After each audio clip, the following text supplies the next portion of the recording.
Alright, welcome back to the channel, and thank you for tuning in to Johnny's Motorized Bicycles. I'm your host, Johnny Mosier, and today on Johnny's Motorized Bicycles, we're going to bring you more motorized bicycle stuff. Cool. Okay, so, I'm an idiot, I know. So what we're doing today is something pretty awesome, to be honest with you. So, I have been insanely busy, and every time I get a little bit of a free moment, something else comes up and I have to drop everything to go to that, and something else, and something else. So right now I have free moments, and what I really want to do with my free moments is I want to work on the Minarelli. I want to put the Minarelli build in Purple Nightmare, because why the heck not? There is no oiling holes on that. I'm gonna have to re-clean this, so there's no even point in drying that because that's got to get re-cleaned. I've got to drill holes. Never noticed that before. So anyway, I have been wanting to do the Minarelli build for, forget about it, a while, right? Cool. LA gave it to me a while ago, saying here, when you get a second, blah blah blah, you know, have fun with it. I don't need it. I got the performance one and stuff. Super awesome. Now, granted, he did say, take your time, no rush, don't care if you ever do it, but here you go. And I obviously wanted to do it immediately, but time did not permit to do it. Also, I didn't have a bike that I was super interested in putting it on. I don't want to put it on my daily because my daily is, you know, my daily, and I know there's a lot of heat issues with them, or there can be. You can obviously get a different head, all this other stuff, and we all know I'm not going to do any of that. You know what I've been looking for? Actually, I got to look it up too. I'm going to find one. I want an ultrasonic cleaner, because I wonder if I could make one. That would really help with cleaning these cases and stuff. Anyway, so I don't want to put it on my daily, but I do want to put it on a bike I use often, or that would get used often, just to see how it is and to have fun with it. Plus, I also want to have it on a particular type of bike, something that's got, you know, just a decent frame and what have you. So that brings me to Purple Nightmare. So Purple Nightmare is a pretty decent frame. It also needs me to go over it and just freshen it up. Since it was built, it had quite a few motors put on it. It had quite a few miles put on it. And the motor that's on it, the top end blew out. Well, that is a 80cc on there. Now it is an 80cc that I built, basically. I took a Suitec bottom end, I took a separate top end, G4 or whatever, I don't know. I mix-matched all the stuff, and then I put a 4mm spacer on it because it turns out it was a 38mm stroke. I didn't realize that when I started building it, so I had a compromise. And the motor came out great. It makes great power, all that stuff. Well, right now it doesn't make any power because it blew apart. Mainly because I was running it lean for so long, and, you know, it is what it is. Things happen when you don't care. That's right. So I have to rebuild that motor. Cool. So I got to rebuild the motor. I might as well rebuild it with something fun, like a Minarelli, because the frame is a really good frame that bike is made out of. Is a decent, solid, strong frame, which is perfect for what I want to do. And it's also kind of a smaller frame, which is good because I'd like to keep it smaller center of gravity and lower to the ground and all that jazz. Now, I am obviously not going to use it every day, but I would like to play with it here and there, hit or miss, whenever I can. Cool. Not a bad idea, right? Sounds like fun. So that's what I'm going to do. I'm going to build the Minarelli, and we're going to put it on Purple Nightmare. We're going to have a lot of fun doing it, okay? But the problem is I also started doing this motor almost a year ago now. I don't know if it's a year. It's a long while ago. I think it might have been a year. Whatever. Anyway, doesn't matter. It was a long while ago, and I keep wanting to finish it, and I'm so close to basically I just gotta do a final assembly almost, you know. There's only a couple things I gotta do to it and then put it together. Like I just finished here, see the marker? So I just opened up the case here and here on both sides of the case, so that when it's, you know, it just goes in and it doesn't have like a wall or anything, and it's just freer flowing and stuff with the head, the jug, and the cylinder and all that jazz. I just want to get it all finalized and stuff because that's all that needed to happen, but everything kept coming up, like I was saying, and I just couldn't get back to doing this motor.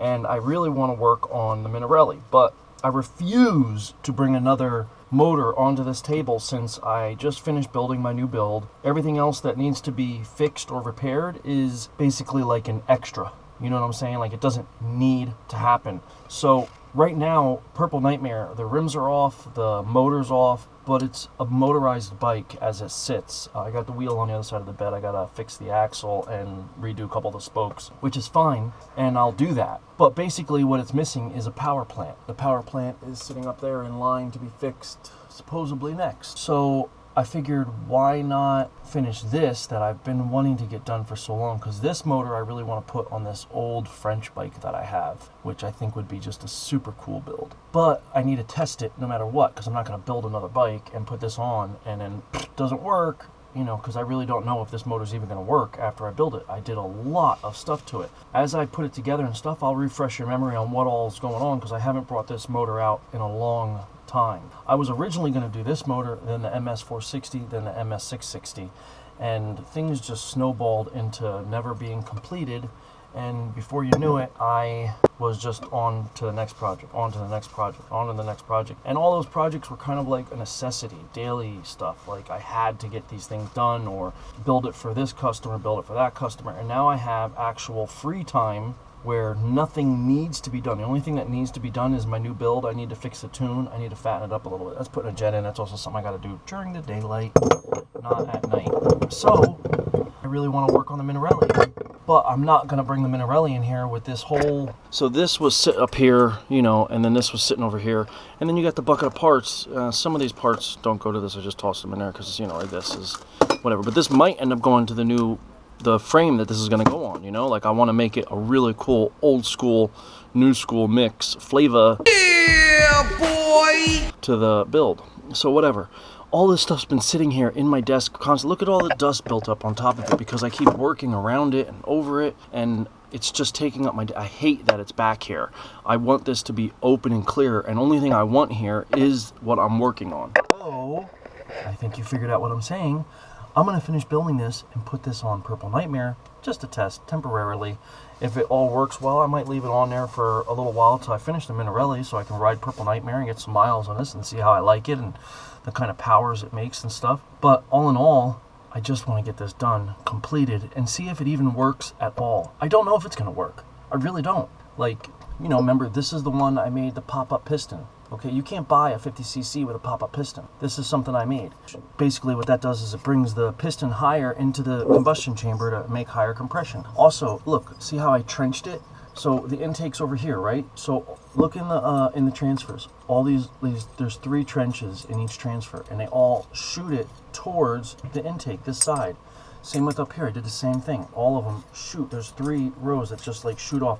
They go straight down the transfer walls. They all shoot off towards the intake. Now what I do is to check flow. It's not very scientific, but it is what I do. So what I do to check flow on any of my transfers when I mess with them is I take it to the faucet and I shoot water straight down, right as close as I can get to this wall without interrupting the flow of the water. And then I watch when it comes out here and here. I watch to see where it goes. This one, I could not believe. I'm not even just saying this, but it shot out and it went right here. It went whoosh, instantly. The water came out and swirled right here. Both of them swirled against right here to where the intake is, so it keeps it away from the exhaust chamber, which is obviously what you want. You don't want your mix going straight out the exhaust. So I'm really excited about that. I think that's freaking awesome.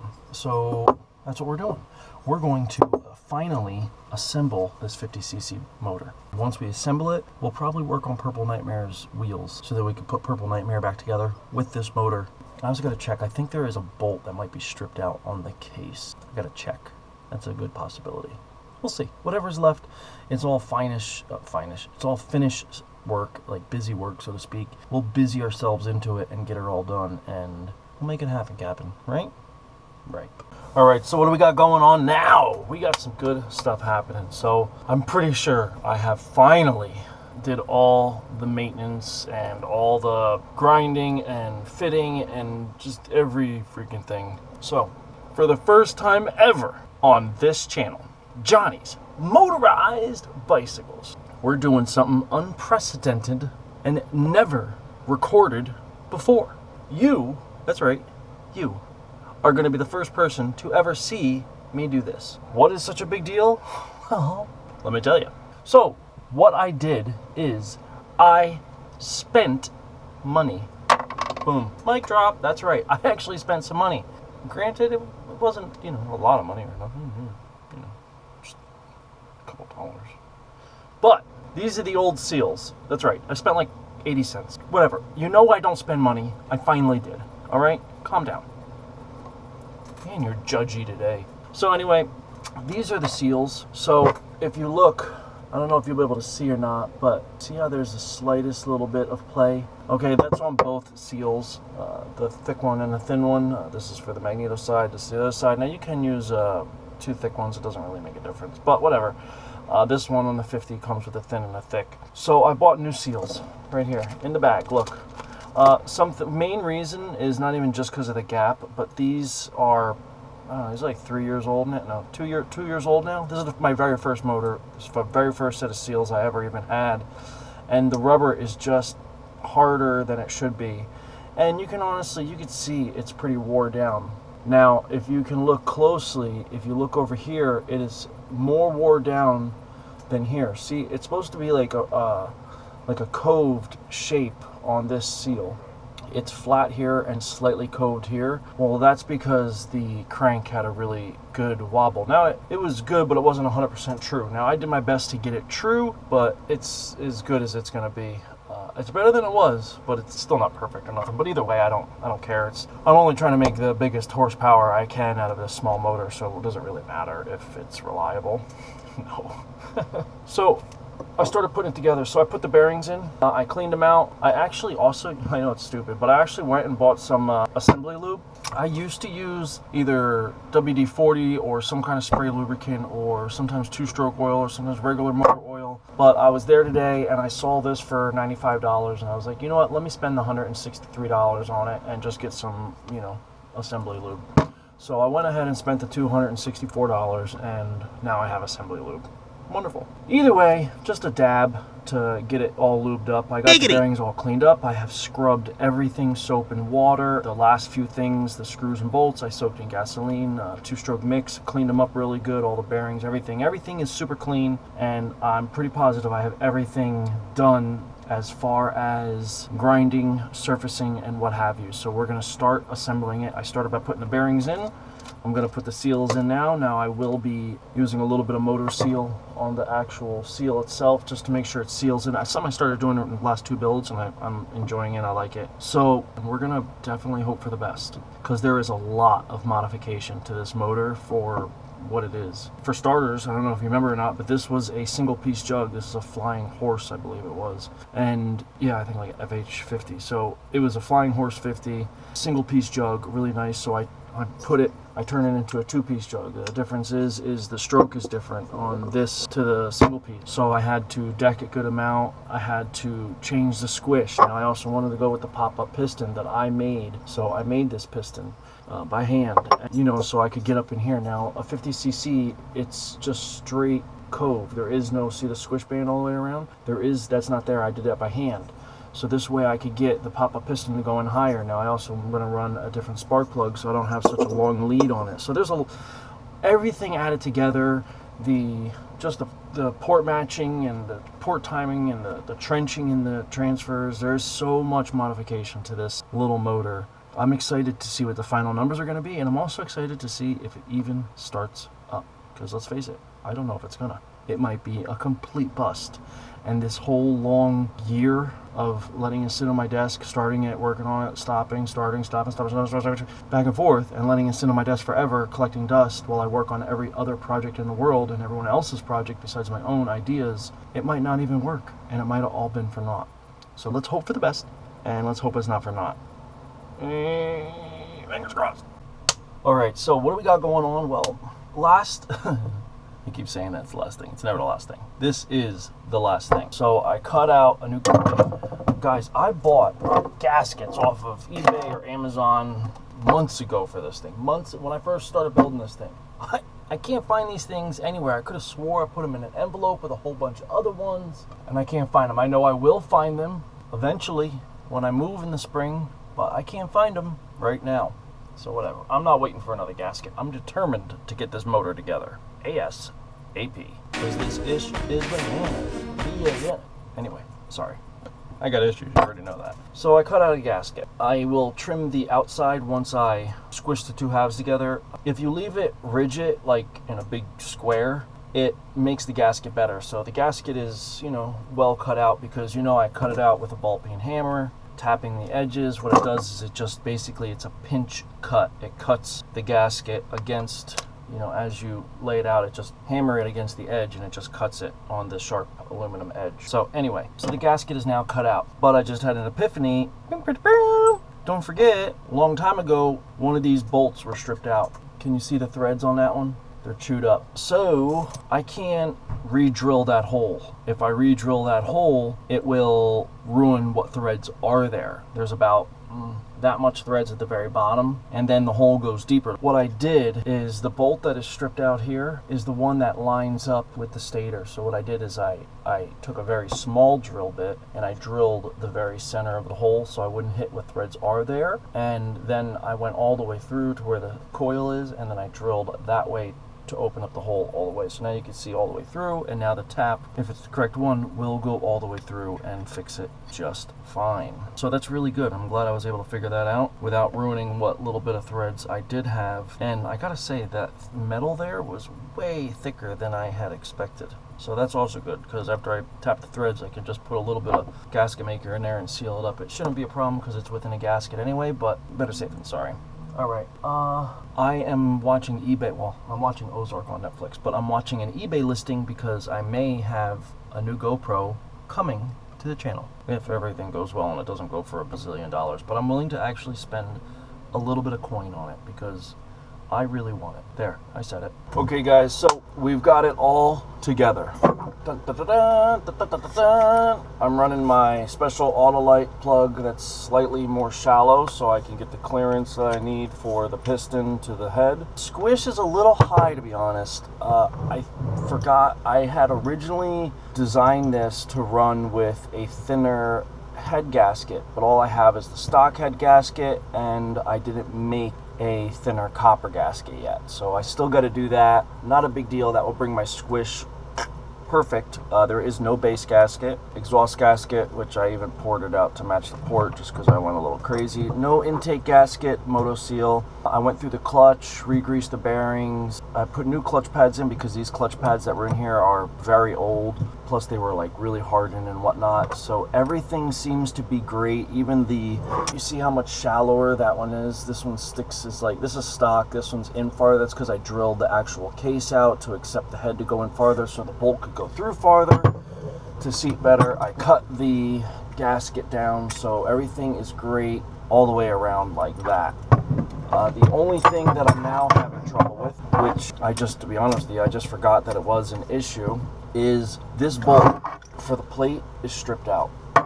I had forgotten because it's, you know, it's been a long time since I tried to bolt this up to my bike. I think what I did before, I cleaned it all out and I used to basically just bury the threads in red thread locker, and once it hardened I'd give it just a little touch and it would tighten it down. Now it's only a 50 and this one was completely stock 50 really, pretty much, so it didn't have a lot of power to begin with. I think that's why I never noticed an issue.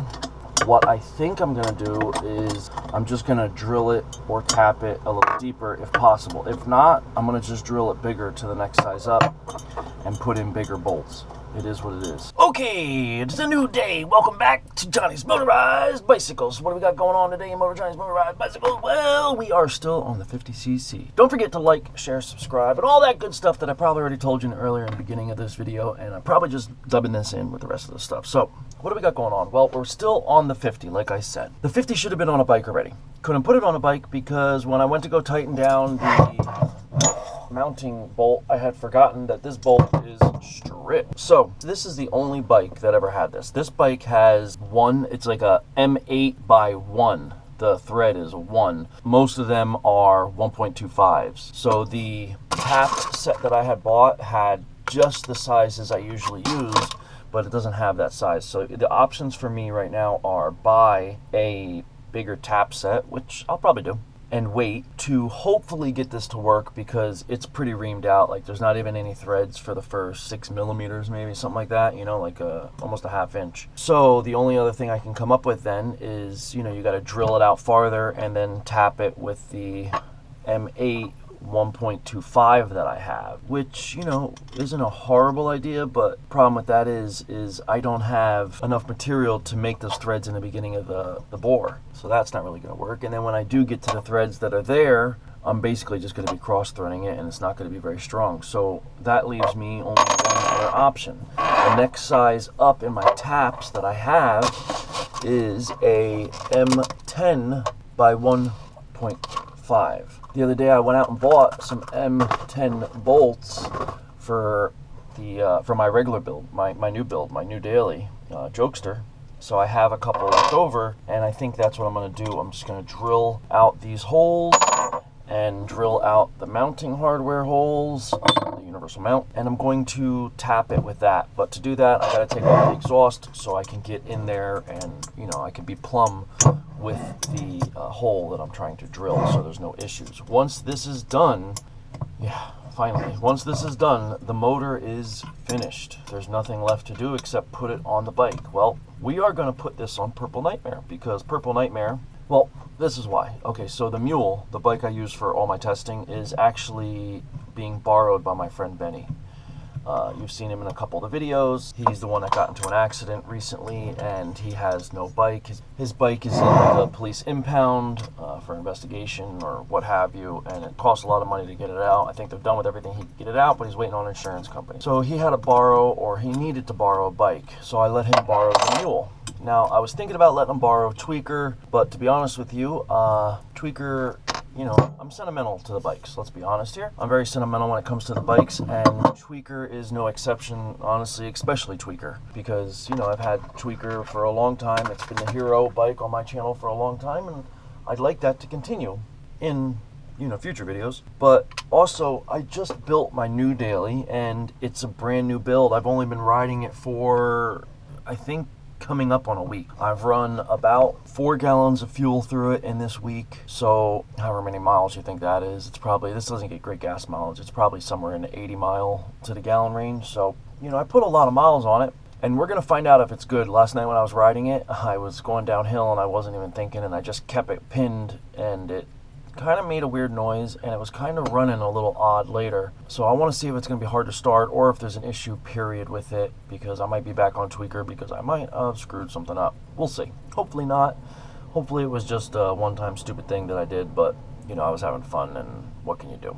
Things happen. I really don't think anything's damaged, but I'd rather be safe than sorry. So the other main reason I didn't let him borrow it is I just wanted to have Tweaker here in case something happens with the new build that I'm not 100% sure. I've never had that motor before.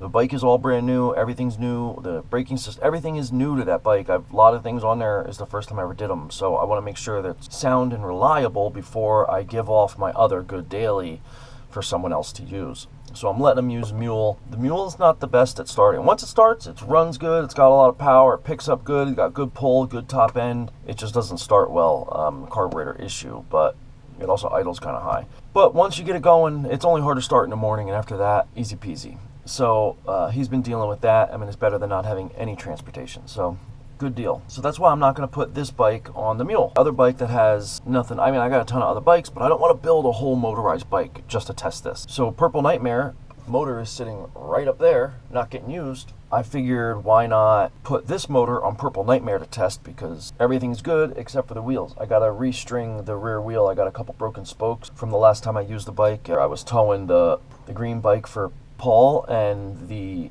stroller I had on top for the wheels, and it flipped over. Well, I ended up breaking 3 spokes in the rim when that happened. It just twisted it really hard. So I got the rim here, I got the spokes, the donor wheel for all the spokes and what have you. We're gonna fix that up. The axle also broke. Spokes I wasn't really worried about, it sucked, but I was dealing with it while I rode it, and then I ended up breaking the axle a couple days later, so it is what it is. That's going to get put together, and then we're going to take the wheel, go downstairs, we're going to put it on, we're going to take the motor, we're going to put it on the bike, and then hopefully we're going to, you know, ride the bike. Okay, quick, easy fix. Boom. I only did one side, because why tamper with something that's already working, right? Don't fix what ain't broken. Oh, and I don't know if you guys could see those tires hanging in the background all this time, but we are going to finally get to use them because they are for Purple Nightmare. And oh, and one side note, has nothing to do with anything really, but I got some new cameras coming for the channel. Can't wait to show you. Honestly, can't wait to get them. Still haven't gotten them, but that's okay because I can't wait to show you. Let's just say we'll get a view of everything and a better view for the hero shot because that's what they call it. And maybe we'll get a view of the hero shot, everything, with another camera that also shoots everything and live streams and time lapses. So I'm excited. One of the things I'm really excited about is the time lapse. If I can figure it out, is when I'm working on these motors, I just bring you in, I tell you what I'm gonna do, and then I show you what I did, and I don't show you any of the actual work. And with the time lapse feature in these cameras, I'll be able to actually record it and then put it on the screen and then talk over it and explain what I'm doing, and you guys can actually see it. So that would be really cool to do. Okay, let's do it. Okay, real quick, I'm just going to show you. So I replaced two already, this one and this one.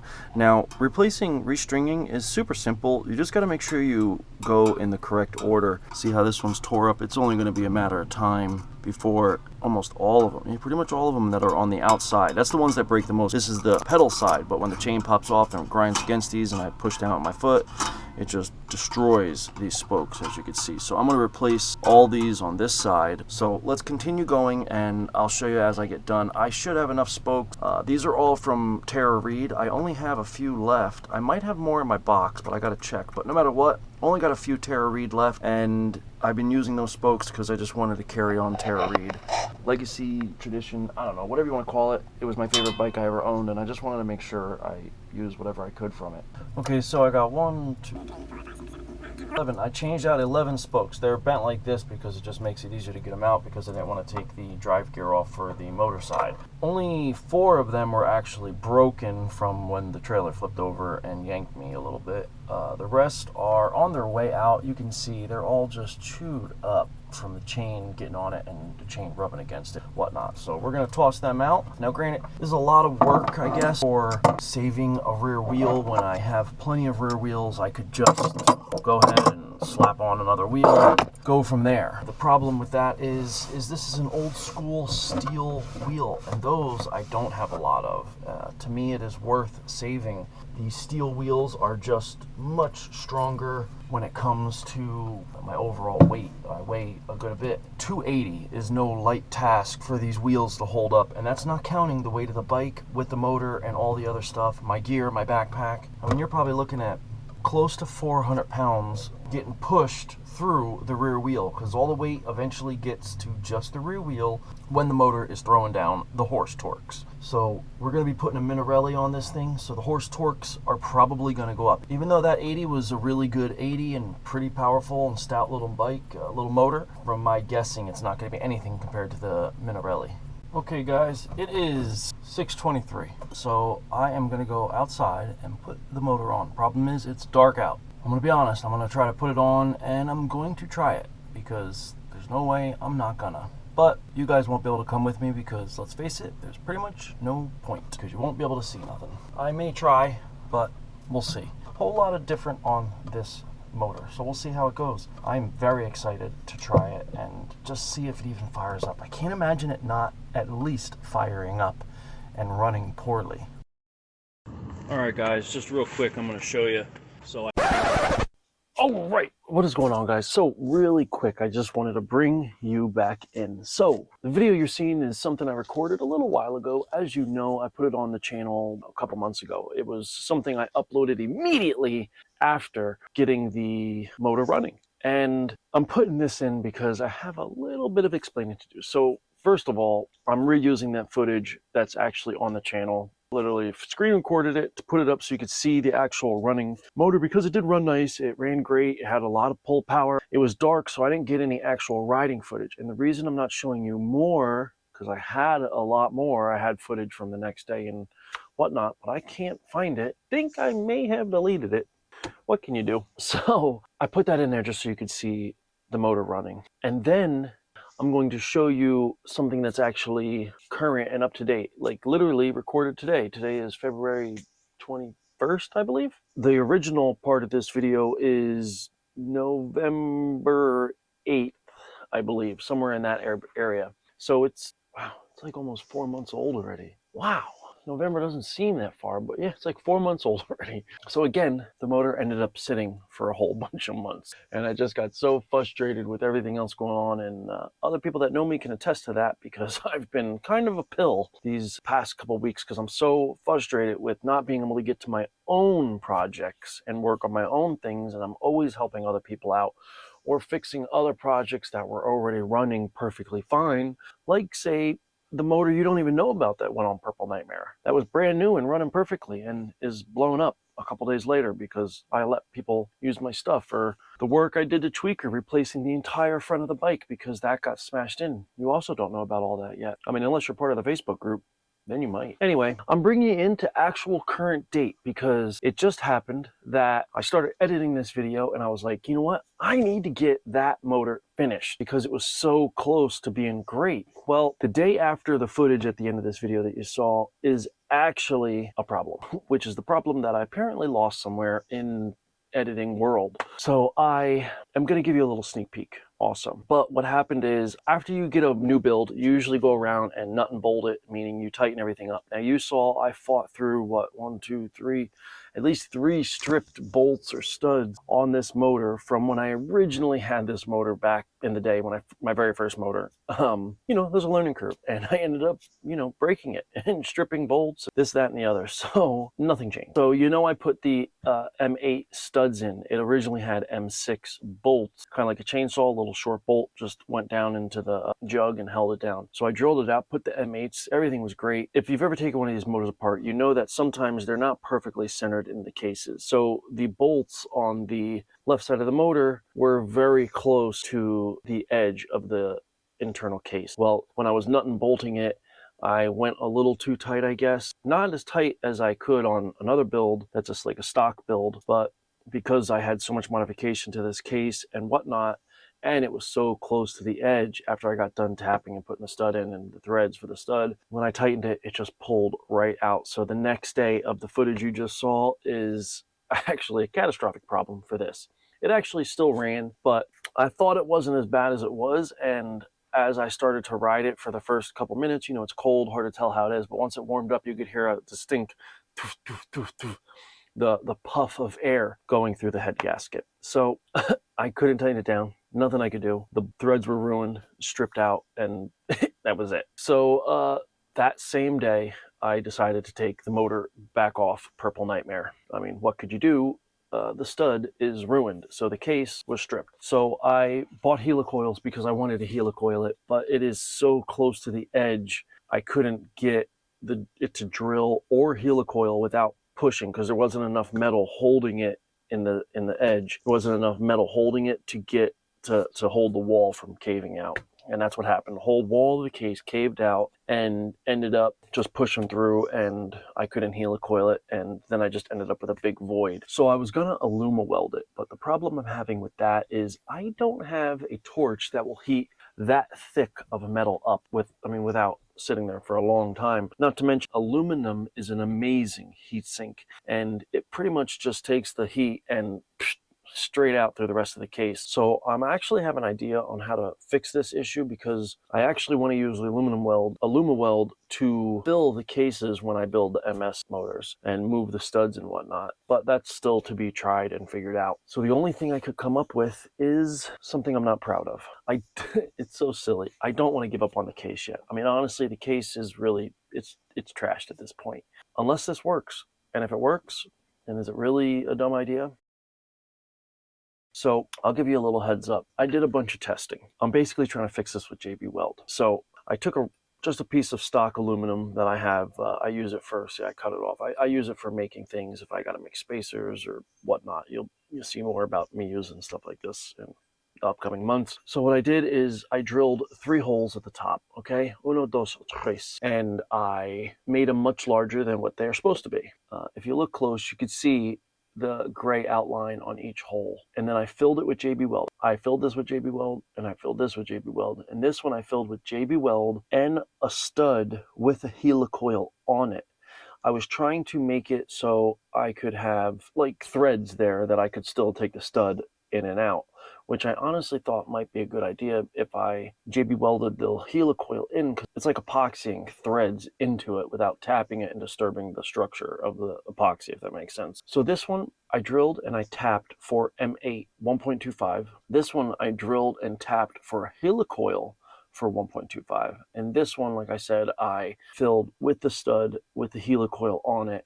I did it right before I went to work, and I guess the weight just settled down. And by the time it got done, if you look, I don't know if you see it there, but the helicoil's all the way at the bottom. When I originally set this up, I had the helicoil at the top so that the threads were not, you know, far down. I didn't want the epoxy to actually cure to the threads, because once that happened, I knew it would be really hard to mess with. Okay, here, this is it. So this is the stud that I actually had in there. So if you look, see how don't mind the mar, that's from the pliers, but you see how the threads are pretty clean, and then this is all epoxied. So the helicoil was on the very end, but then, like I said, this sunk all the way to the bottom, and all this was JB welded in. Now this was a stud, this was this long, okay? So you could see what happened here. So this is the original stud. It broke me trying to get it out. You see how this is all chewed up? That's what my vice grips were on there, and I was twisting trying to get this thing to unscrew. At the time, I didn't realize that this much, basically the same distance of the helicoil, was now also just straight JB weld right to the stud, which gave me an idea. So I broke the stud off trying to get this to unscrew. So that let me know that, well, if I at least need to just straight up JB weld stud into the hole, it should work, because it literally broke the stud trying to twist it off. I literally just twisted the stud in half. And then I eventually got the stud out. I got a nut on there, and I was able to just thread it, and I have it on video, and maybe I'll be able to throw it in here. All right, this is just a little test so I can figure out what is going to happen. So I need to fix my 50cc, and I want to see, before I go through with the AlumaWeld, if this is a viable option. So this one we are going to drill and tap directly for a bolt. This one we're going to drill and tap for a helicoil for the bolt.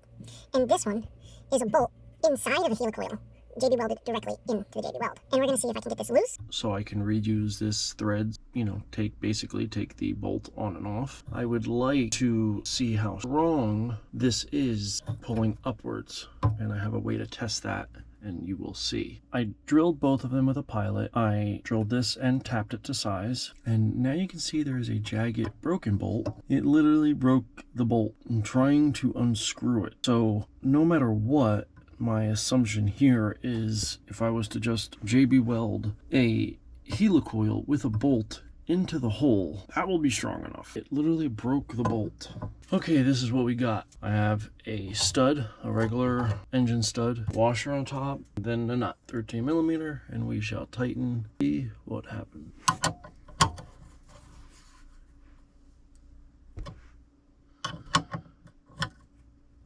It's getting loose. Something came out already.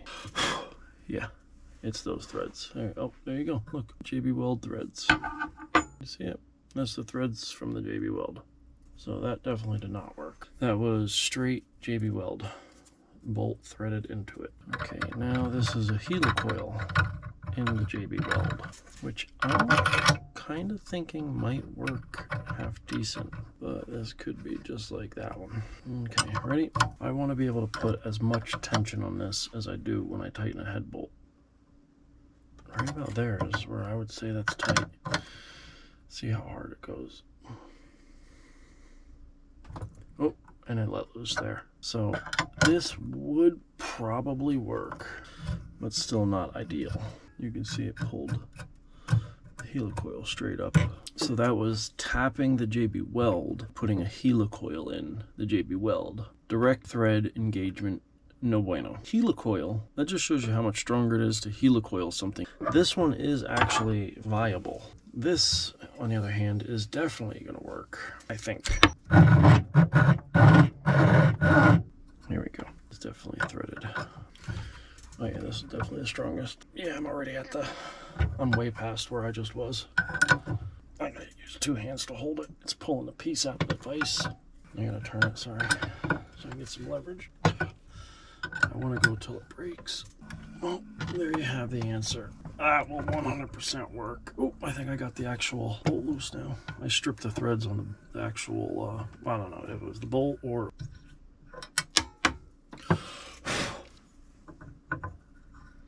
So you can see that it stripped the threads. So it was very, very tight. Oof, it's not much grabbing. The helicoil is very far inside. The helicoil was at the very bottom and it was that far, so it's that far down in. So to be accurate, that has to be deep. Let's see if I can do this.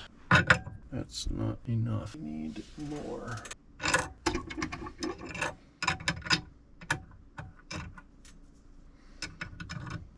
Oh yeah, we're biting. Okay, that was worth it. Okay, for the record, I wouldn't put this much stress on a head bolt. No way.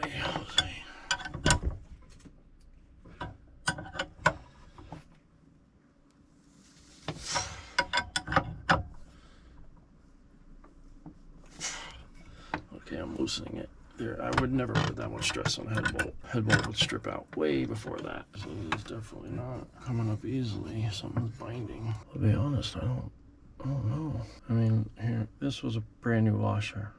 It's now coved. Look at the indent of the metal, both sides. Like, I was cranking down on it. So, what does that tell you? I don't know.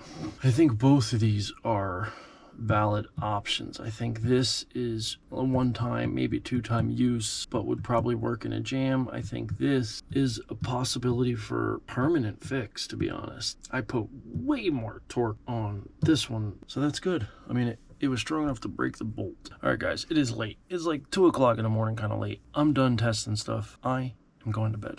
Good night. I put so much force on it that it eventually pulled the threads out. Helicoil, it did not pull the helicoil out. What it did is it just pulled the threads through the helicoil. It stripped the actual threads. I don't know if you can see it. It's hard to tell, but so that's what we did. We tested. We wanted to see. I definitely cranked down harder than I would crank down on a head bolt. You know, the 14 pounds, whatever. I don't ever check with a torque wrench, but just the amount you pull on it, I pulled harder on this than I would on a head bolt normally. This was ridiculous. So that was the one I went with. And when I say the one I went with, well, allow me to show you. Like I said, the one that I went with. Let me take this apart really quick. So I wanted to make sure that this giant hole that was here held the stud in the exact spot that I needed it. So the only way I could do that, I didn't want to take the chance of putting the cylinder on here and then trying to feed it in through the hole, because I didn't want to accidentally JB weld the cylinder this and then crack the JB weld off and disturb the actual stud. So I came up with space, whatever height I needed this to be. So this is the height is about the height of a cylinder. Where is my cylinder? As you can see, it is the height of the cylinder. So what I needed to do, I needed to hold the head in the straight up and down position of where the cylinder would be without the cylinder being there. So that's what I did. I came up with this, put a socket, a spacer, a washer, then another little nut that fits over this, and then another washer, and that was it. So as you can see, we are still working on this motor. Now I got a lot of work to do here to fix it and make it right. So what I did is I made this stud permanent. Now, I don't know if this is 100% going to work. I really hope it's going to work. It's going to take a lot of cleaning up and finesse, and I might, because I see some of it drained out because I didn't have a super tight fit with the tape, I might have to go back in just for reassurance. There's a little gap. So this is obviously the deck height, and then there's a little bit of a gap right here, but for the most part, it all filled in. There, for a reference, that comes to a point, so you know. Okay, so that is to a point, and that will show you how thin the wall is that holds the threads. And this one was even less, and that's the one that stripped out. I'm going to end up grinding all this back down to straight aluminum to what it looked like, so everything fits totally normal. I'll clean the top off so the deck height is nice and good and smooth and all that baloney, and we will hope for the best. That's where we're at. We are still working on this motor, but I don't mind, because at least we're getting to work on what I want to work on and make videos with and whatnot. There's definitely work to be done. I'm really sorry I lost that footage, so I threw in the original video just so you could see it running in proof of concept, basically, because there was so much on this that's new. Wish I had the next day footage of the daytime footage, because it was easily more powerful than a mildly ported 80cc, and the tune was way off. This thing really did kick butt. I was really surprised at how strong it was for a 40mm bore 49cc motor. It really pulled hard, like from a dead stop up a hill with near 300 pounds on it. it pulled hard. That's why I'm trying so hard to get this back together so I can get back to that exact point again, start working on the tune, and we will put it back on Purple Nightmare because, like I said, the motor that just got put on Purple Nightmare a week ago is already blown up. And you'll learn more about that, but it's a real sad thing because it was basically this motor in stock version, except an 80cc as opposed to the 50, but it was an original Flying Horse rat bottom. They're really hard to come by, and I was really sad about that, I'm not gonna lie. So still a little upset about it, whatever. So let me get working on this, and I will hopefully touch base with you soon on another video of this thing kicking butt and taking names. Until that happens though, as always, thanks for watching. Please hit the like and the subscribe. Don't forget to go down in the description. Click the link, take you right to Johnny's Motorized Bicycles Facebook group and the Facebook group chat. A lot of people in there, always someone in there to answer questions. No matter what, I appreciate you guys watching the videos and whatnot. I hope you like this camera. This is a brand new GoPro. So a little side note, my new to me camera took a crap and I have the subscription for the Quick app, and GoPro gave me a brand new Hero 9 black for my Black 7, and I bought that used, and they hooked me up with a brand new 9 black. Amazing. And I am actually about to start working on editing the videos after this for my other stuff. I never really gave you a quick looky-loo, but I have videos for these. There's covers on it, and I have them in aluminum cases. I actually spent a good bit of money on one good mount. This is a helmet mount, aluminum cases, because these things are not cheap and I don't want them to break. And I actually have, I wish I could show you the rig. I have a sick mount, case and mount for the camera I'm actually using right now. I just picked it up in the mail yesterday because I just got the camera the day before that. It's been a process, but I'm glad I could share this with you. I hope you enjoyed the video. I hope you're looking forward to some more 50 content. And as always, I'll see you in the next one. Boo. I got her on. This is really just the very first startup, if it even starts. If you don't know what this is my very first motor ever. It's a 50cc. Changed all the port timings. I made a pop-up piston. This is the first time I'm gonna try to start this bike. I don't know if it's gonna start. I'm pretty sure the CDI is good. I just put fuel in it, so wish me luck. Yeah, buddy. Now, it is not running right. I mean, it does sound like it's running really nice, but it is most certainly not running right. It's a little lean. I think I need to put a 75 jet in it.